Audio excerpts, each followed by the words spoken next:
दोस्तों नमस्कार, मैं संजय मग्गू और मौजूद हैं देश रोजाना के डिजिटल मीडिया मंच पर। हरियाणा का निकाय चुनाव यानी कि अर्बन लोकल बॉडीज इलेक्शन है, जो शहरी निकाय चुनाव, उसके लिए आज नामांकन का आखिरी दिन था। हरियाणा की राजनीति में अगर मैं कहूं कि ये जो अखाड़ा सजा है, सियासी अखाड़ा, चुनावी अखाड़ा, इसको आप कह सकते हैं कि एक लघु चुनाव है, छोटा चुनाव। छोटा चुनाव मैंने इसलिए कहा कि हरियाणा का ऐसा कोई जिला नहीं है जिसके अंदर अब की बार कोई चुनाव ना हो रहा हो। कहीं नगर निगम का चुनाव हो रहा है, कहीं नगर पालिका का हो रहा है, कहीं नगर परिषद का हो रहा है। और इस सब चुनाव के लिए आज नामांकन की आखिरी तारीख थी। आज यानी कि 17 फरवरी को एकमात्र पानीपत की नगर निगम ऐसी है, क्योंकि वहां पर चुनाव जो है वो 9 मार्च को होना है, तो नॉमिनेशन का काम अब शुरू होगा। बाकी सभी नगर निगमों में, जितनी भी नगर निगम है, चाहे वो फरीदाबाद है, गुरुग्राम है, मानेसर है, करनाल है, अंबाला है, सोनीपत है, या बाकी तमाम नगर परिषद, चाहे उनके अंदर थानेसर हो और अंबाला हो, और या फिर नगर पालिकाएं हथीन सरीखी, उन सभी में आज नामांकन के लिए जो लोग पार्षद के उम्मीदवार हैं, जो लोग चेयरमैन के उम्मीदवार हैं, मेयर के उम्मीदवार हैं, उन्होंने आज अपने नामांकन भरे। पूरा भरपूर जोश रहा तमाम सचिवालयों के अंदर या जहां पर नामांकन दाखिल किए जाने थे चुनाव अधिकारी के पास।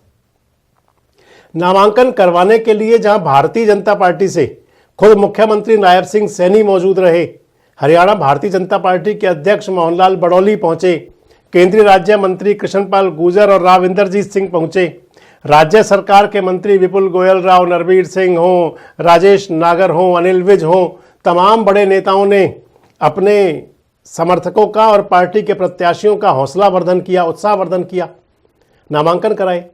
और जहां तक कांग्रेस की बात है, तो कांग्रेस के कैंडिडेट्स का नामांकन करवाने के लिए भी कांग्रेस के सभी बड़े नेता मौजूद थे। दीपेंद्र हुड्डा मौजूद रहे कहीं पर, कहीं कांग्रेस के प्रदेश अध्यक्ष चौधरी उदय भान मौजूद रहे। फरीदाबाद के अंदर नामांकन उदय भान ने कराया। आफ्ताब अहमद, जो हरियाणा कांग्रेस विधायक दल के उपनेता रहे हैं, 3 बार के विधायक हैं, वो भी फरीदाबाद में ही थे। बाकी तमाम कांग्रेस के बड़े नेता, चाहे वो वरुण मुलाना हैं, जेपी हैं, सभी सांसद, कुमारी सैलजा हैं, सभी नेता मौजूद थे अपने समर्थकों, शुभचिंतकों, अपने प्रत्याशियों के साथ। अब अगले 2 दिन के अंदर स्कूटनी होगी और उसके बाद ये तय हो जाएगा कि कहां कहां निर्विरोध निर्वाचन हो सकता है।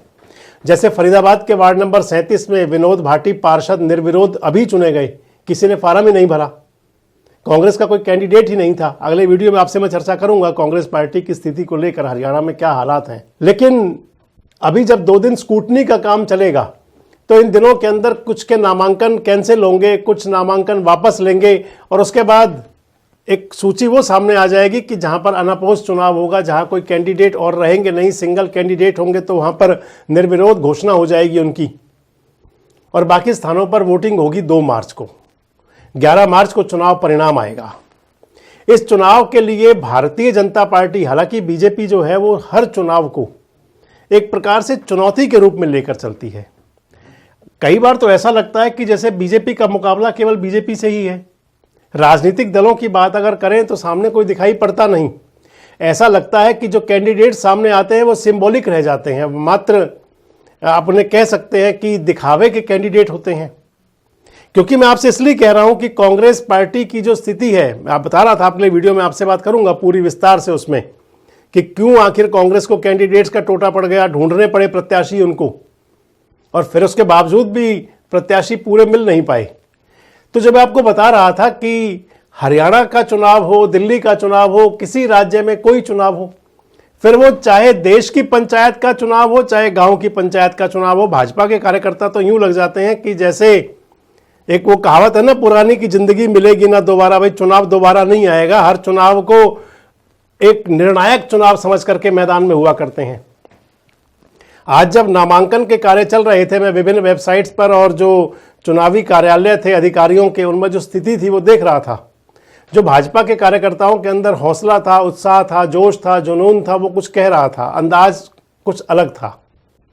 फरीदाबाद को लेकर तो घोषणा कर दी केंद्रीय राज्य मंत्री कृष्णपाल गुर्जर और हरियाणा सरकार के वजीरों विपुल गोयल और राजेश नागर ने कि फरीदाबाद के अंदर जो मेयर चुनाव जीतेगा वो रिकॉर्ड बनेगा चुनाव की जीत का।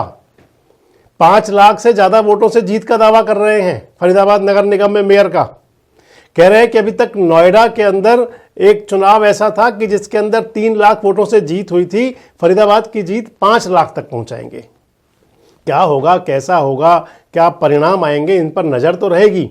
लेकिन मैं जो आपको बता रहा था कि ये जोश और जुनून हुआ करता है, और जिस जोश के सहारे, जिस उत्साह के सहारे, जिस हौसले के सहारे नेता और उनके कार्यकर्ता दावा कर देते हैं कि ये होगा, उसका रिजल्ट कितने % रहता है, बात ये नहीं हुआ करती। और आपने कई बार सुना होगा कि खासकर भारतीय जनता पार्टी तो दावे करने में माहिर है। जैसे 5 लाख की जीत का दावा किया जा रहा है, ऐसे आपको ध्यान होगा कि 2024 का जो लोकसभा चुनाव था उसमें 400 पार का दावा था। हरियाणा का 2019 का चुनाव था, उसमें 75 पार का दावा था। हरियाणा के इस विधानसभा चुनाव में तो कोई दावा नहीं था, लेकिन 48 हो गई। तो मैं जो आपको बता रहा था कि जब टारगेट फिक्स किए जाते हैं तो फिर अचीवमेंट हो ही जाया करती है, अचीव कर लिया जाता है, उनको पा लिया जाता है। आपको क्या लग रहा है कि चुनाव जो हरियाणा का नगर निगम, नगर पालिकाओं का होने जा रहा है, ये क्या हरियाणा की राजनीति के अंदर किसी बदलाव का संकेत भी हो सकता है? आपको क्या लगता है कि क्या कांग्रेस पार्टी जो विधानसभा चुनाव के अंदर बेहतरीन प्रदर्शन नहीं कर पाई जिसकी उनको उम्मीद थी, क्या उनको कुछ ऑक्सीजन मिलेगी, या फिर क्योंकि शहरी निकाय के चुनाव है तो इसके अंदर स्थिति बिगड़ सकती है? आपको क्या लगता है कि क्या हरियाणा के अंदर किसी प्रकार की चुनौती बीजेपी के लिए है? कमेंट बॉक्स में जरूर बताएं। जुड़े रहे हमारे साथ, देखते रहे देश रोजाना। हमारे साथ जुड़े रहने के लिए देखते रहिए देश रोजाना का YouTube चैनल सब्सक्राइब कीजिए। साथ ही देश रोजाना की खबरें सबसे पहले देखने के लिए प्रेस कीजिए बेल आइकन।